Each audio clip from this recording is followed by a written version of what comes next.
আর ওই রুমের ভিতরে আপনার অনেক লেখা, ওয়ালের মধ্যে খোদাই করে লিখছে। আমার মনে হচ্ছে যে এখানে কত লোককে যে রাখা হয়েছে এটা অনুভব করার মতো না। এক একজনের লেখার হাতের স্টাইল এক এক রকম। আমাকে ডিজিএফআই ধরে নিয়ে আসছে, আমাকে ডিজিএফআই অ্যারেস্ট করছিল বাড়ি থেকে, এরকম অনেক লেখা। আর অনেকে আমার নাম্বার লিখে রাখছে যে যদি সম্ভব হয় আমার পরিবারকে কেউ বললেন যে আমাকে যেন খোঁজ করে, আমাকে সরকার এখানে এইভাবে বন্দি করে রাখছে।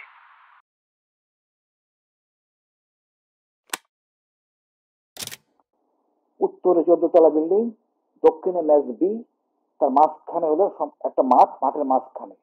এর ঠিক পূর্ব পাশে হলো লগেরিয়া হেডকোয়ার্টার, স্টেশন হেডকোয়ার্টার এবং এনসির অফিস। পশ্চিম পাশে হলো এমটি শেড, ডিজিএফআইয়ের এমটি শেড, এবং উত্তর পূর্ব কোণে হলো ডিজিএফআইয়ের মসজিদ। এই গুম হাউসটার ছদ্ম নাম হলো আয়নাঘর।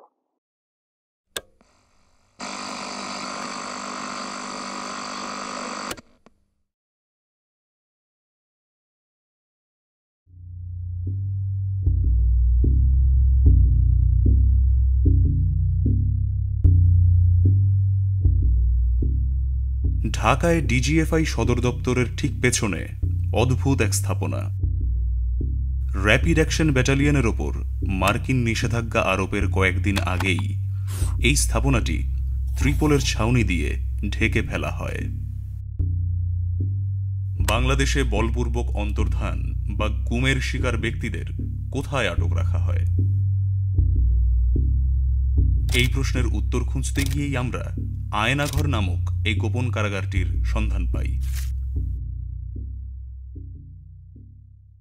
নেত্র নিউজের এই অনুসন্ধানটা শুরু হয় যখন মালয়েশিয়া প্রবাসী এক তরুণ আমাদের সাথে যোগাযোগ করেন।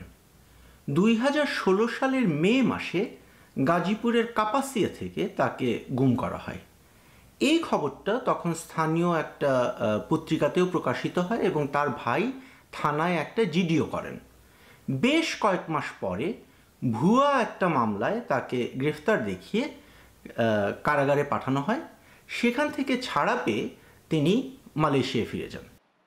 আমি শেখ মোহাম্মদ সেলিম, আমার গ্রামের বাড়ি গাজীপুর কাপাসিয়া 6 নং ওয়ার্ড। আমি মালয়েশিয়ান প্রবাসী। আমি 2008 সাল থেকে মালয়েশিয়াতে কর্মরত ছিলাম। 2015 সালের লাস্টে দিয়ে আমি দেশে যাই বিবাহ করার উদ্দেশ্যে। তো 2016 সালে 29শে মে আমি কাপাসিয়া ব্রাক ব্যাংকের পাশে বডি গ্যারেজে আমাদের গাড়ির বডির কাজ চলতেছিল। আমি এটা পর্যবেক্ষণ করতেছিলাম বিকাল আনুমানিক 4টা থেকে 5টার এরকম সময়।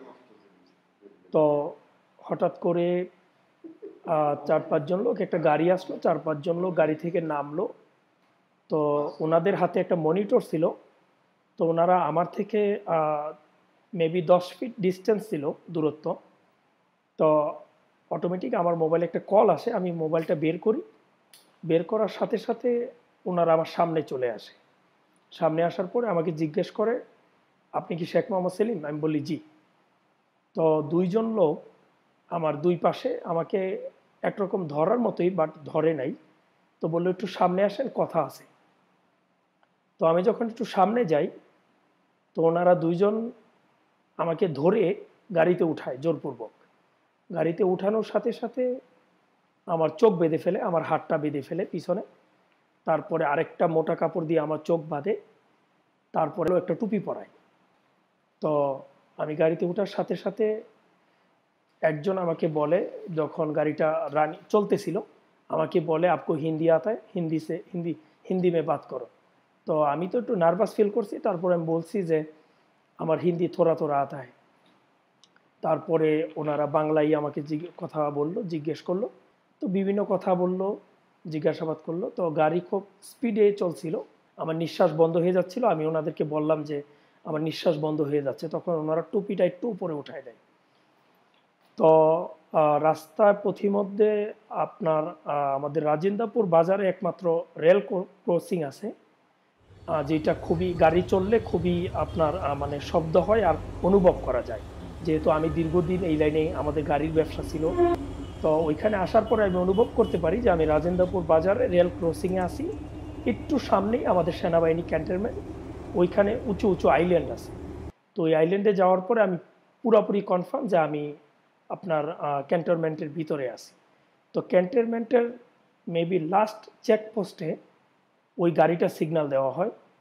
পিছনে গাড়ি ছিল নাকি ওইটা আমি দেখি নাই, পরে শুনতে পারছিলাম। আমি যখন বের হয়েছি তখন অনেকে বলছিল 2টা গাড়ি ছিল, বাট আমি একটা গাড়ি দেখছিলাম। তো যখন ক্যান্টনমেন্টে গাড়িটা ব্রেক করা হয়, তো সম্ভবত সেনা অফিসার কথা বলতে চাচ্ছিল, বাট ওনারা কথা বলতে রাজি না। পিছনের গাড়ির সাথে হয়তো বা ওনারা কথা বলার পরে আবার গাড়ি রানিং হলো, চলতে থাকলো। তো ওইখান থেকে মেবি 5 মিনিট ডিস্টেন্স, এতটুক জায়গা যাওয়ার পরে আমাকে গাড়ি থেকে নামানো হয়। গাড়ি থেকে নামানোর পরে আরেকটা গাড়িতে উঠানো হয়। শেখ মোহাম্মদ সেলিমের জবানবন্দিটা খুবই গুরুত্বপূর্ণ, কারণ এই প্রথমবার গুম থেকে ফিরে আসা একজন সার্ভাইভার প্রকাশ্যে তার অভিজ্ঞতা নিয়ে কথা বলছেন।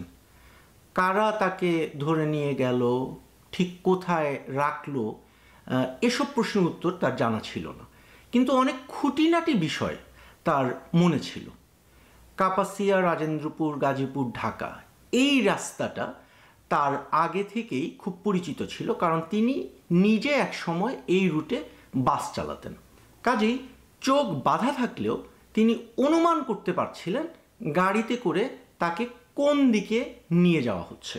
আমার ক্যালকুলেশন অনুযায়ী, আমার ধারণা অনুযায়ী আমাকে হোটেল রেসিডেন্স তা আর নৌবাহিনীর ক্যাম্প, কর্মীতলা হসপিটাল, এই এরিয়ার মধ্যে আমাকে নিয়ে আসছে।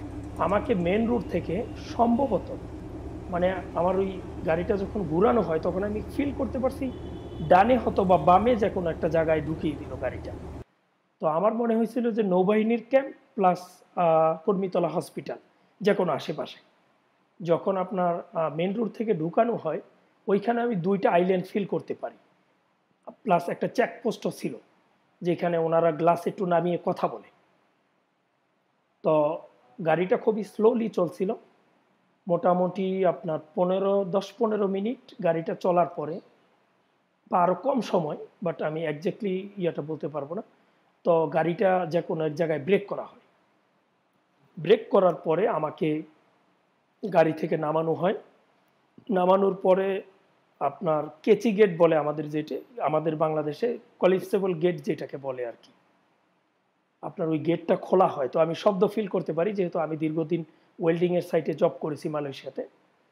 তো ওই দরজাটা খোলা হয়, খোলার পরে সিঁড়ির মতো জায়গা দিয়ে আমাকে একটু নামানো হয়। নামানোর পরে অনেক জায়গা আমাকে ঘুরানো হয়। তো এক জায়গায় নিয়ে আমাকে বসানো হয়। কিছুক্ষণ বসিয়ে রাখার পরে আপনার আমার নাম টাম জিজ্ঞেস করা হয়, আমার প্রেশার মাপা হয়।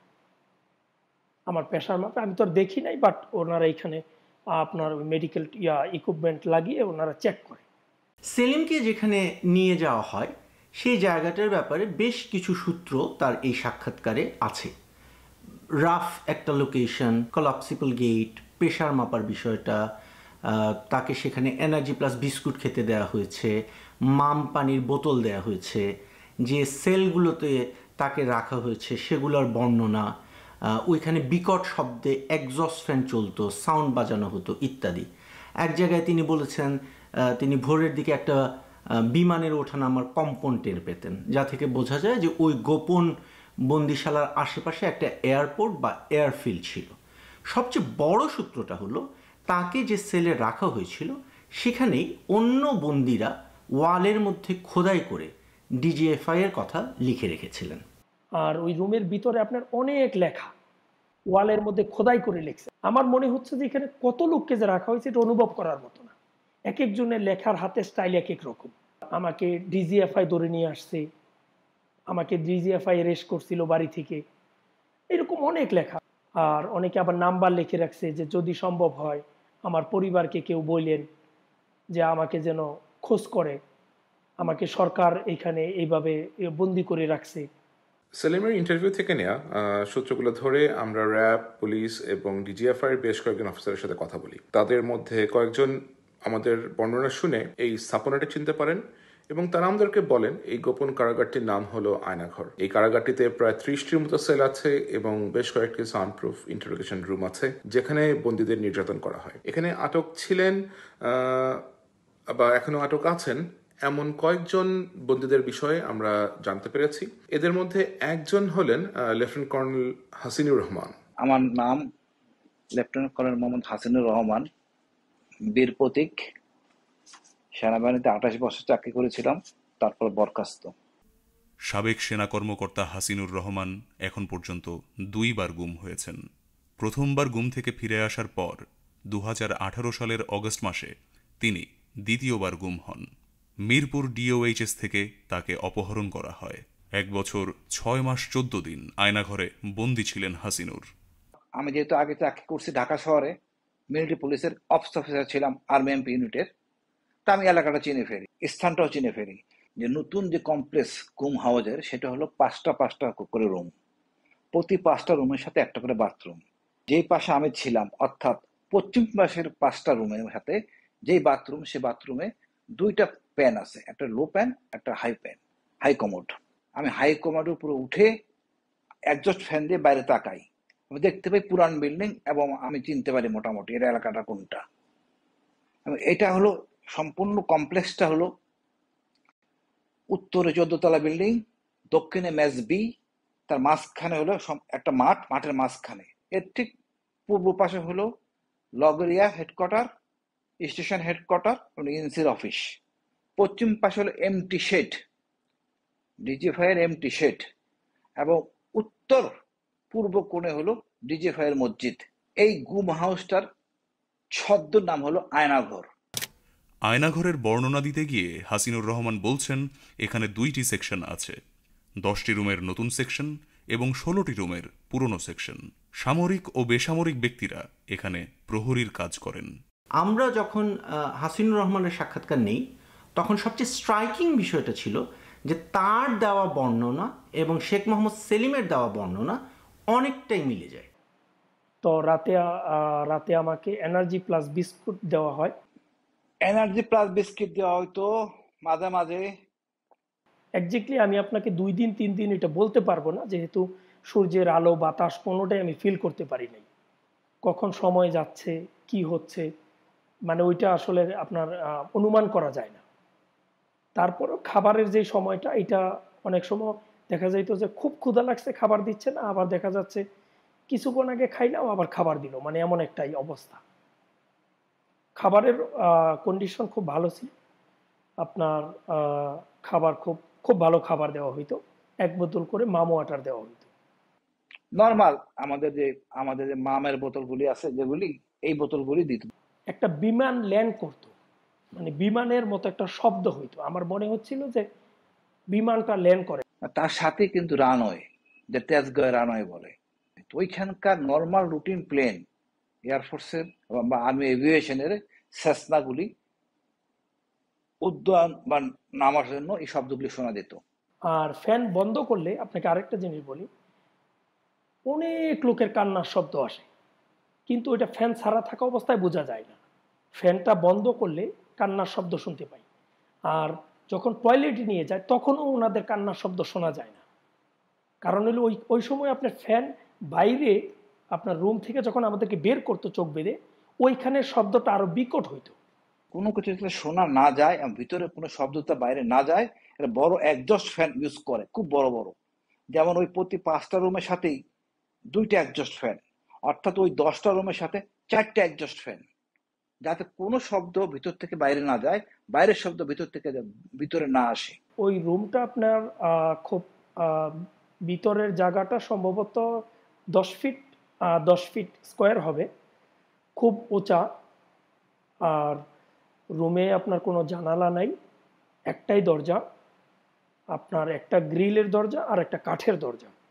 একটা এক্সজস্ট ফ্যান আছে উপরে, আর উপরে একটা মাত্র লাইট ছিল একেবারে উপরে ছাদের মধ্যে। 16 রুমের কমপ্লেক্সটা খুব পুরানো আমলের, অনেক পুরো। আমি 90 সালে ছিলাম আর্মি এমপিতে অফিস অফিসার হিসেবে, তখন আমি এটা এরকমই দেখি। এটা উচ্চতা 18 ফিট, দেওয়ালগুলি মসৃণ, প্রত্যেকটা রুমের সাথে একটা করে লাইট আছে এবং একজস্ট ফ্যান আছে একটা করে। এর পার্থক্য হলো নতুন রুমের সাথে এটার বড় বড় মোটা মোটা শিক, যেটা নতুন রুম করা হয়েছে একটা শিকটি একটু তুলনামূলকভাবে চিকুন, লোহার দরজা, তারপরে হলো আপনার বড় কাঠের দরজা, কাঠের দরজার মাঝখান দিয়ে আছে আপনার ছিদ্র, যা দিয়ে দেখা যায় ভিতরে কে কি করে বা কি করতেছে ইত্যাদি। বাংলাদেশের সামরিক বাহিনীর সাথে সম্পৃক্ত একজন কর্মকর্তার মাধ্যমে আয়নাঘরের কিছু ছবি আমরা সংগ্রহ করেছি। আমাদের সংবাদ সূত্রের গোপনীয়তা ও নিরাপত্তার জন্য এই ছবিগুলো কখন কিভাবে তোলা হয়েছে তা আমরা প্রকাশ করছি না। আয়নাঘরের বন্দীদের এই রুমগুলোতেই রাখা হয়। নর্থ সাউথ বিশ্ববিদ্যালয়ের শিক্ষক মুবাশ্বের হাসান সিজার গত ৭ নভেম্বর ক্লাস শেষে বসুন্ধরার ক্যাম্পাস থেকে বেরিয়ে আগারগাঁওয়ের আইডিবি ভবনে যান তিনি। সেখান থেকে বের হবার পর নিখোঁজ হন মুবাশ্বের। সামরিক সূত্রের মাধ্যমে আয়নাঘরের বন্দীদের যে তালিকা আমরা পেয়েছি, সেখানে নর্থ সাউথ বিশ্ববিদ্যালয়ের শিক্ষক মুবাশ্বের হাসানের নাম আছে। তিনি গুম হওয়ার কিছুদিন পর ভারতের দ্য ওয়্যার একটি আর্টিকেল প্রকাশ করেছিল, যেখানে বলা হয়েছিল যে ডিজিএফআই তাকে ধরে নিয়ে গেছে। এছাড়াও সাবেক অ্যাম্বাসেডর মারুফ জামান এবং ব্যবসায়ী অনিরুদ্ধ রায়কেও এখানে বন্দী করে রাখা হয়েছিল। আয়নাঘরের বর্তমান বন্দীদের মধ্যে আছেন জামায়াত নেতা মীর কাসেম আলীর ছেলে মীর আহমেদ বিন কাসেম এবং গোলাম আজমের ছেলে আবদুল্লাহিল আমান আজমি। এই দুজনকে নিজের চোখে আয়নাঘরে দেখেছেন এমন কর্মকর্তাদের সাথে আমাদের কথা হয়েছে। Soon after the Holy militant incident, 3 men were picked up in a short period of time in August 2016. The first one was the son of Salahuddin Qaeda Chowdhury. Then there was the son of Amir Qasim Ali. Both of those men had been convicted, or about to be convicted in the International Crimes Tribunal.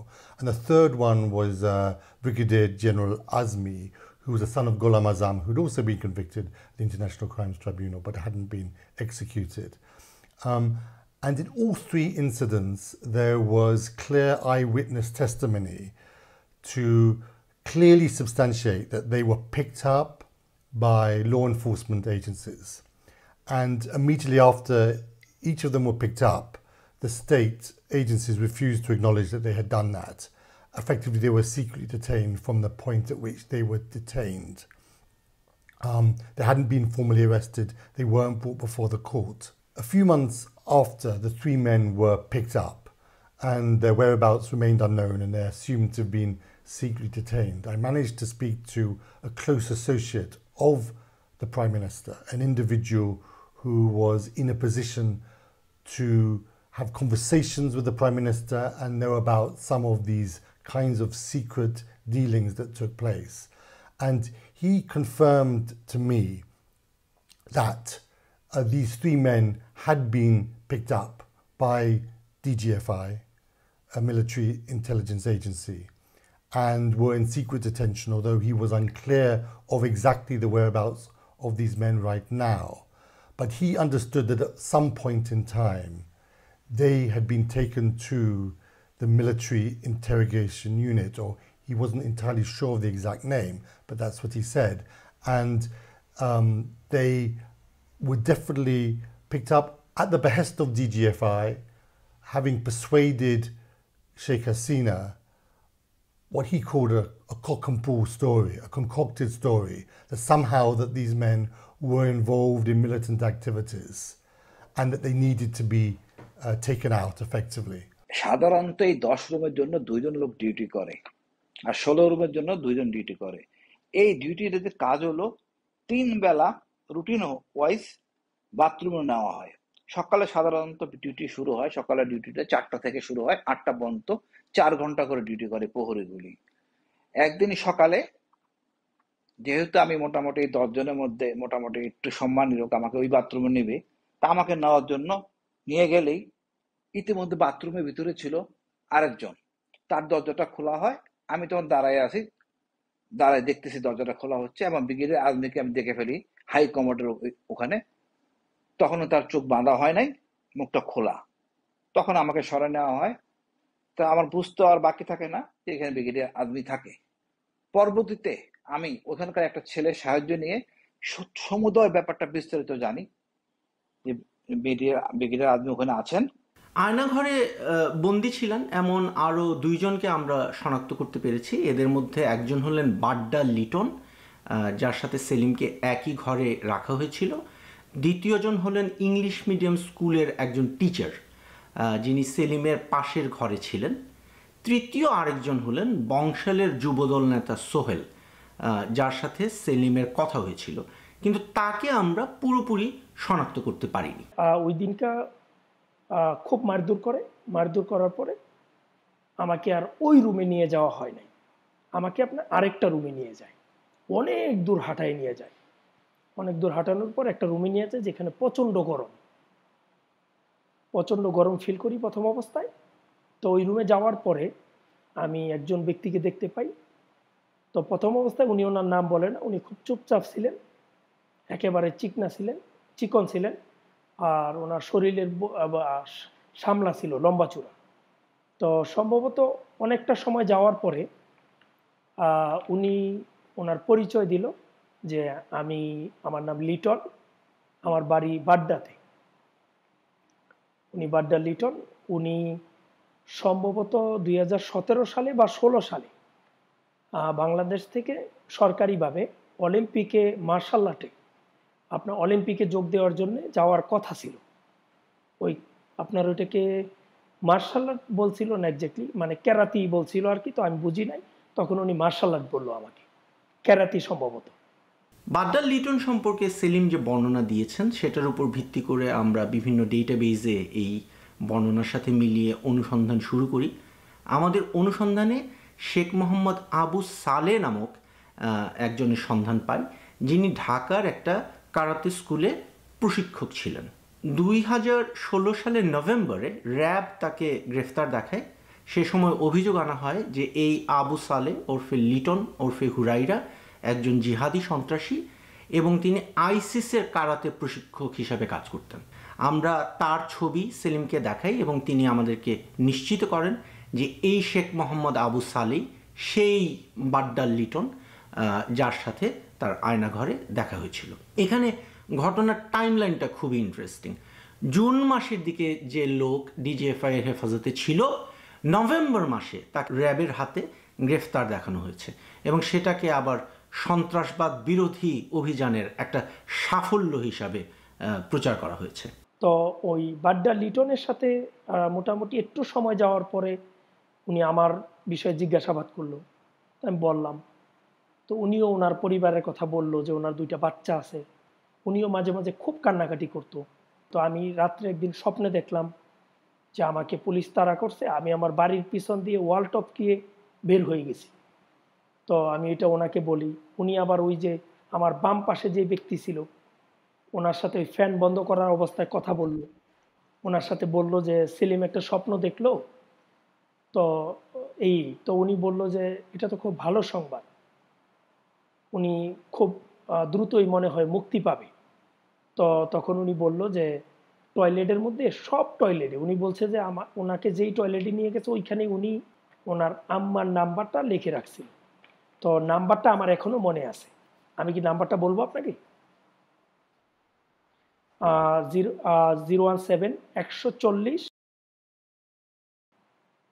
ওই লিটন আর ওই ব্যক্তি কথা বলতো, আপনার নির্দিষ্ট একটা সময় আপনার ফ্যানটা একেবারেই বন্ধ করে দেওয়া হয়, একেবারেই নিঝুম হয়ে যায়, মনে হচ্ছিল যে আপনি পৃথিবী থেকে আলাদা কোনো জায়গায় আছেন, কোনো শব্দ নেই, একেবারেই নিঝুম হয়ে যায়। এটা নির্দিষ্ট মেবি আপনার 30 মিনিট 40 মিনিটের জন্য এই সময় কথা বলতো। তারা ওয়ালের মধ্যে আঘাত করতো, আঘাত করার পরে ওই পাশ থেকে কথা বলতো। ওনারা দরজার সামনে দাঁড়িয়ে, লিটন দরজার এখানে দাঁড়িয়ে ওনার সাথে কথা বলতো। মানে আমি যখন ওই স্বপ্নের ব্যাখ্যা বললাম তো উনি বলছে যে হয়তো উনি খুব দ্রুত ছাড়া পাবে। তো আমার নাম্বারটা টয়লেটে লেখা আছে, সব টয়লেটে। উনি বলছে যে সব টয়লেটে ওনার নাম্বার উনি লিখে রাখছে। তো আমি অনেক টয়লেটে ওনার নাম্বার দেখছি। তো উনি তখন বলল যে ওনার মা যেন সরকারের উচ্চ পর্যায়ের কর্মকর্তাদের সাথে যোগাযোগ করে, ওনাকে কাফরুলের আশেপাশে কোথাও রাখা হয়েছে। উনি ওই লিটন আমাকে বলছে যে উনি ইংলিশ মিডিয়াম স্কুলের একজন টিচার ছিলেন, এতটুকুই। মালয়েশিয়াতে আসার পরে আমি ওই নাম্বারে কল দিই, একজন বুড়া মহিলার সাথে আমার কথা হয়। উনি খুব কান্নাকাটি করে এবং আমাকে রিকোয়েস্ট করে আমি যেন ফোন না দিই। বললো যে আপনি যে ফোন দিয়েছেন আপনি তো বিপদে পড়ে যাবেন। তো আমি বললাম যে কেন? বলছে যে আমাদের বাসার নাম্বার সব নাকি, ওনার বাসার নাম্বার নাকি সব গভর্নমেন্টের আওতায় ট্যাকিং করা নাকি, উনি এটা বললো আমাকে। তো আমি বলছি যে আমি দেশের বাইরে থেকে, আর আমি তো কোনো অপরাধী না, আমার ভয় পাওয়ার কোনো কারণ নাই। সেলিম যে নাম্বারটাতে কল করে ওই ইংলিশ মিডিয়াম টিচারের মায়ের সাথে কথা বলেছিলেন, সেই নাম্বারটাতে আমরাও কল করি এবং নিশ্চিত হই যে সেটা তেহজিব করিমের মা মুমতাজ করিমের নাম্বার। 2016 সালের মে মাসে ঢাকা বিমানবন্দর থেকে তেহজিব করিম নিখোঁজ হন। 3 বছর পর 2019 সালের মে মাসে তাকে গ্রেফতার দেখিয়ে আদালতে হাজির করা হয় এবং অভিযোগ আনা হয় যে তিনি জিহাদি সন্ত্রাসবাদের সাথে জড়িত ছিলেন। আমরা ধরে নিচ্ছি যে এই এতগুলো দিন তিনি রাষ্ট্রীয় হেফাজতে গুম ছিলেন। এখানে একটা প্যাটার্ন লক্ষণীয়, একজন মানুষকে তুলে নিয়ে গিয়ে গুম করে রাখা হচ্ছে এবং কয়েক মাস বা কয়েক বছর পরে তাকে আদালতে হাজির করে বলা হচ্ছে যে তিনি জিহাদি সন্ত্রাসবাদে জড়িত। শেখ মোহাম্মদ সেলিমের ক্ষেত্রেও এটা ঘটেছে। 2016 সালের আগস্ট মাসে তাকে আদালতে হাজির করা হয় এবং বলা হয় যে তিনি একটা নিষিদ্ধ ঘোষিত সংগঠনের সদস্য, যেটা স্পষ্টতই একটা বানোয়াট অভিযোগ। কিন্তু তাকে কেন প্রথমত গুম করা হলো সেই রহস্যটাও আমরা সমাধান করতে পেরেছি। তো সম্ভবত একেবারে সকালবেলা ফজরের সময় মনে হয় ওনারা আমাকে ওইখান থেকে চোখ টোক বেঁধে জিজ্ঞাসাবাদের জন্য নিয়ে যাওয়া হয়। তো ওইখানে আমাকে একজন মহিলা জিজ্ঞাসাবাদ করে। তো উনি আমাকে জিজ্ঞাসাবাদ করলো আমার নাম, আমার টোটাল পরিচয়, আমি কি করি, সম্ভবত ISIL বা ISL পাকিস্তানের একটা গোয়েন্দা সংস্থার কথা আমাকে জিজ্ঞেস করলো। তো বললো যে পাকিস্তানের ISL ওইটার সদস্য নাকি আমি। তো আমি বলছি যে আমি এটার নাম শুনি নাই কোনোদিন। তো পরে ওনারা আমার বয়সটা নিয়ে, মানে আমার নাম জিজ্ঞেস করলো, আমি বললাম শেখ মোহাম্মদ সেলিম। তো আমার পিতার নাম, তো ওইটা অনেকবার আমাকে জিজ্ঞাসা করলো।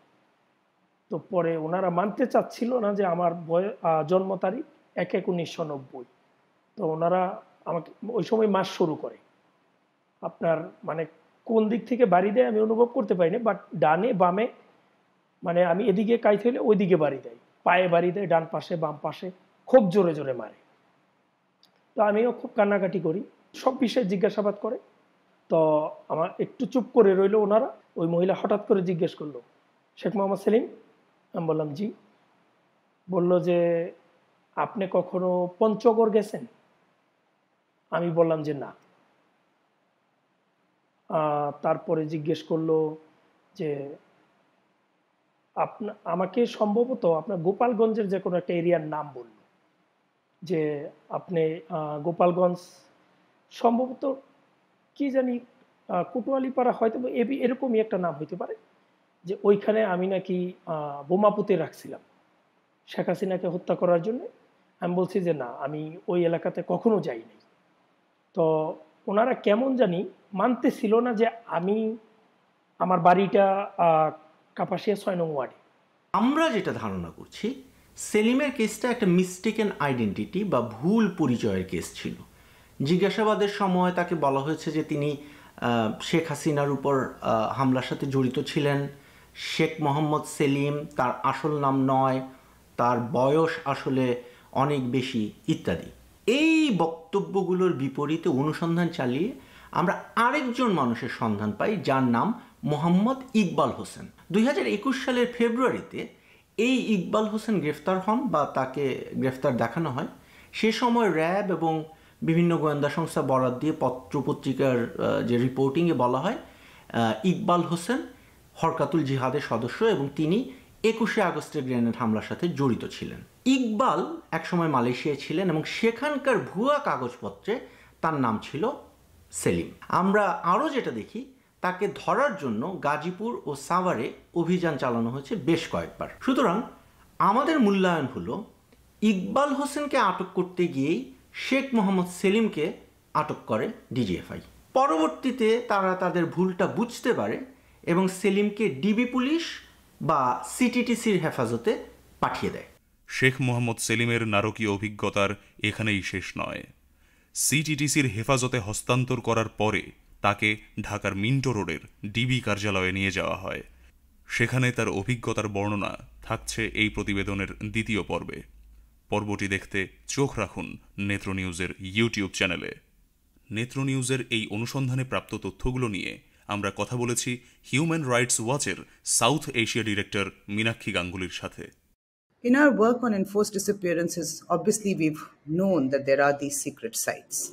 It is still devastating to know that it exists with the full knowledge of the military, in the military compound. And we hope that very quickly now, there is an investigation, not only on this site, but on others. The people that are being held here, and so many have been held here for years, their families are still waiting for them to come home, should be immediately released. And then there should be a proper investigation into who's responsible.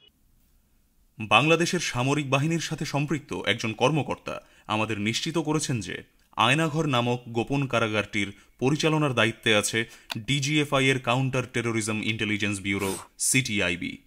2016 সাল থেকে এখন পর্যন্ত বাংলাদেশ সেনাবাহিনীর brigadier general র্যাঙ্কের 4 জন কর্মকর্তা সিটিআইবির পরিচালক পদে ছিলেন।